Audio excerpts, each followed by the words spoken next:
The sage rules from the purest motives, relying wholly on quiet and inner peace.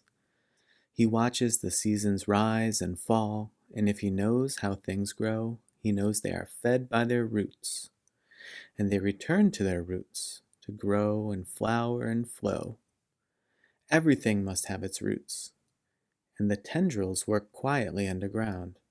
This quiet feeding is the way of nature. If you understand Chang, this principle of nurturing, you can understand everything. Not understanding it will lead you to disaster. If a sage knows this, he can rule, and he will do so with patience and justice. Any man can become wise in this, and he can walk the way of heaven. And if you walk that way, you will be royal in the mastery. Life can end in pain, but if you live like this, under the Tao, you will fill your days with breath. Nurturing and growing from the roots. This verse opens with relying wholly on quiet and inner peace. And it is because of this that the sage moves and acts with pure motives. Think of all the times that you are scurriedly running around frantic and making decisions and taking action in some sort of distressed state.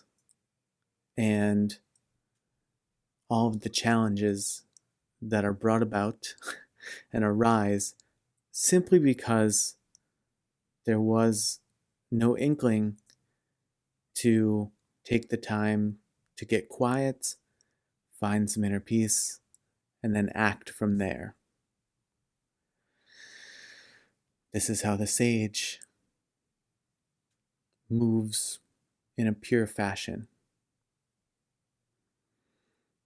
And this idea about the roots, right? This is the main visual of this verse is the roots and nurturing from the roots.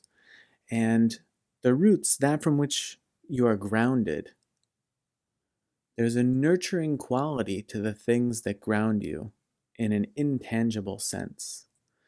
What I mean by this is if you enjoy reading, when you sit down to read a book, that is a basic need that you have in order to feel nourished, to feel fulfilled.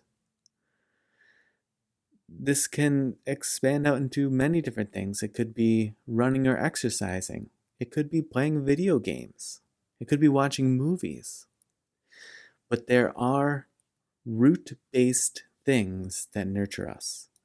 And here the Tao is saying, pay attention to those things. Understand how they work and the value that they provide. In this way, you can avoid disaster. I think this ties strongly into the last verse, which is talking about burnout. These things that nurture us, that stabilize us, like root systems do. These things are important. And not only for yourself, but for those who you can contribute to nourishing them through their root system, whatever it is. Understanding that quality exists in everyone gives you a chance to try to come to a level of understanding of what that is for the people around you and try to contribute to that in some meaningful way. And in this way, you end up with these root systems like you read about with the root systems of trees, for example, and how they will swap nourishment. If there's a tree that's struggling and the other trees are doing just fine, they, through the root system and the interweaving of that root system, will provide nourishment to the fledgling tree in order to try to improve its sickly state. And you can have that same type of entanglement with those around you if you wish to.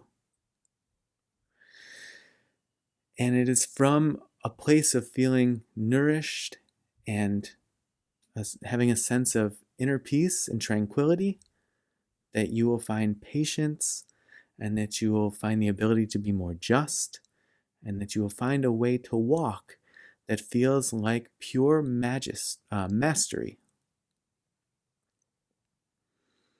And as this verse ends with, this is the way to avoid pain, to extricate yourself from the pain that exists in everyday life. And by nourishing yourself and feeding that, at least for yourself, if not for also others, certainly be cautious if you're servicing others' needs at the detriment or by ignoring your own. But here the Tao says, in this way you will fill your days with breath. And what do we know about breath? There's a soothing quality to it. Breathe deeply, slow your breath, pay attention to your breath. These are ways in which we know that we can lower our blood pressure, calm our mind, slow our heartbeat. And so we can gain all of these things by remembering and intentionally feeding our root system with nourishment and making that a priority.